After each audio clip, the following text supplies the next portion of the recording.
இந்த வீடியோவில் காண்பிக்கப்படுவது போல் ஐஸ் கட்டிகள் இரண்டை ஒன்றொன்று வைத்து அழுத்தும் போது அவை இரண்டும் ஒன்றோடொன்று இணைவதை காண முடியும்.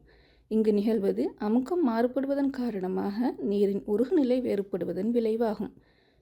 இந்த வரைவில் காட்டப்படுவது போன்று அமுக்கம் அதிகரிக்கும் போது உருகுநிலை படிப்படியாக குறைவடையும். அதன் காரணமாக ஐஸ் கட்டிகள் இரண்டை இரு பக்கத்தால் அழுத்தி பிடிக்கும் போது ஐஸ் கட்டிகள் இரண்டின் நடுவில் அமுக்கம் அதிகரிக்கும். இந்த சிறிய பகுதியில் காணப்படும் ஐஸ் கட்டியின் உருகுநிலை அதனால் குறைவடையும்.